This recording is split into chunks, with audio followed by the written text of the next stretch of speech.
Your journey to becoming a cartoon hero begins now. In Module 2, you will learn the 3 core parts of the cartoon hero workflow.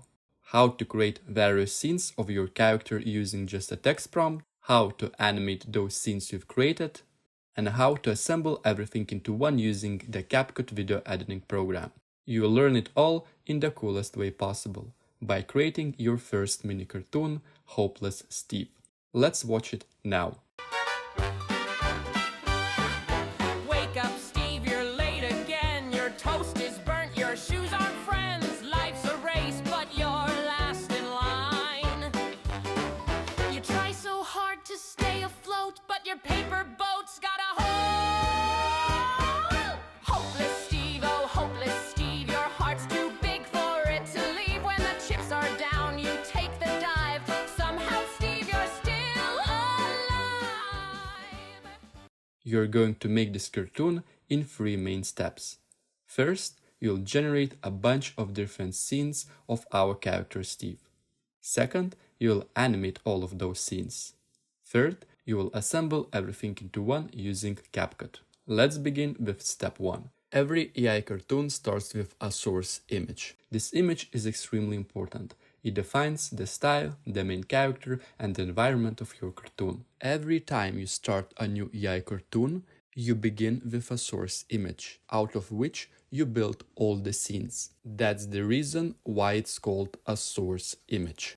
At the end of the course, you will find a lesson explaining several ways to create source images for your own cartoons. But for Hopeless Steve and all the other cartoons in this course, the source images are already provided. So here's what you need to do. Open the course material folder you downloaded from the course platform. Open the folder called Source Images. Then select the folder Hopeless Steve and open the file named Hopeless Steve Source Image. This is the starting point of your cartoon. From this one image, you'll create all the different scenes of Steve. Let me show you how. Go to morphic.com and log in. Once you're in, click the black thumbnail here. It will open the Canva workspace. Upload the image by dragging and dropping the file like this. This is the only way to upload it. If you try using this button here, it won't work. Great, now your source image is uploaded and ready to use. Before we begin generating images, let's quickly learn how to navigate this tool. If you want to zoom in or zoom out the Canva and you use a mouse, hold Ctrl button and simply move the mouse wheel up or down. And if you are on a touchpad, place 2 fingers on the pad and slide them apart to zoom in or pinch them together to zoom out. Also, if you want to move around the Canva like this, you have 3 options.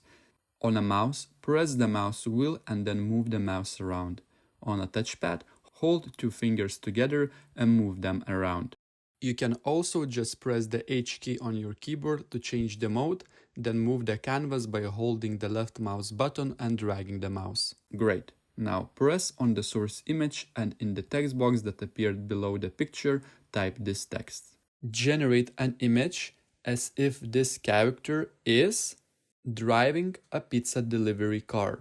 Then press this blue button to generate. In about 30 seconds, AI will give you an image of Steve driving a pizza delivery car. Here you go. Do this 2 more times to get slightly different results and choose the one you like the most. Keep in mind that each time you press generate, AI creates a new image from scratch, and while all these images will be very similar, they will never be exactly the same. Okay, let's adjust the prompt a bit. Change the words pizza delivery car to ice cream truck and generate again. You'll get the same character and environment, but now Steve is driving an ice cream truck. Change prompt again, this time to garbage truck. Now Steve is a garbage man. Alright, let's try a completely different prompt. Generate an image as if this character is sitting on a park bench and feeding pigeons with French fries. Click generate, wait a bit, and just like that you'll get a perfectly consistent Steve in a different body pose, a different environment, and doing a different action, like feeding pigeons, cats, or dogs. All you need is a text prompt. Crazy, right? Okay, now let's try creating an image of Steve interacting with another human character. Type generate an image as if this character is playing basketball against a kid in a street basketball court. Here you go. AI generated an image of Steve playing basketball against a kid. Let's adjust the prompt by changing basketball to soccer and basketball court to soccer field. This way everything stays the same, except now they are playing a different game. Also, if you change the kid to an elderly woman, then the person Steve's playing against will change as well. So as you can see, creating new scenes with the same consistent character is really simple. All you need to do is just use this prompt formula. Generate an image as if this character is doing something, where doing something is simply a description of the action, environment, other characters, and so on in simple words. Again, you can create any number of consistent character scenes using this one prompt. Generate an image as if this character is doing something. This prompt will guarantee you the best results. Once you generate an image, you can download it by pressing this button right here. In the right panel, you can also check which prompt was used to generate that specific image. As a new Morphic Studio user, you get free credits that allows you to generate up to 53 images with Flux Context. If you run out of credits, you can buy any plan with a 20% discount using the discount code FRAMER20. Just go here, choose a plan, and apply the code at checkout. Okay, so in order to create a Hopeless Steve cartoon we watched at the start of this lesson, you'll need to make around 10 images of Steve in various environments doing different things.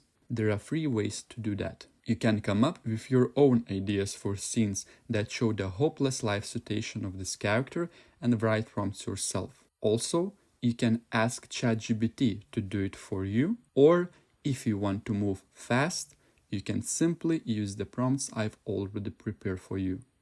Open the course materials folder, then go to prompts folder and open PDF file Morphic Prompts Hopeless Steve. Here you will find over 12 ready-made prompts that you can copy and paste directly into the source image in Morphic. By using these prompts, you'll get results very similar to what you see in the PDF file. Let's do it real quick. Wake up, Steve, you're late again. Your toast is burnt, your shoes aren't friends. Life's a race, but you're last in line.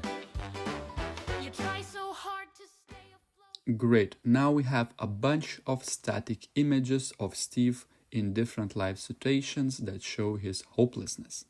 At this point, you will learn that by using the AI model behind Morphic Studio, called Flux Context, you can create consistent scenes of our character real quick with just a text prompt.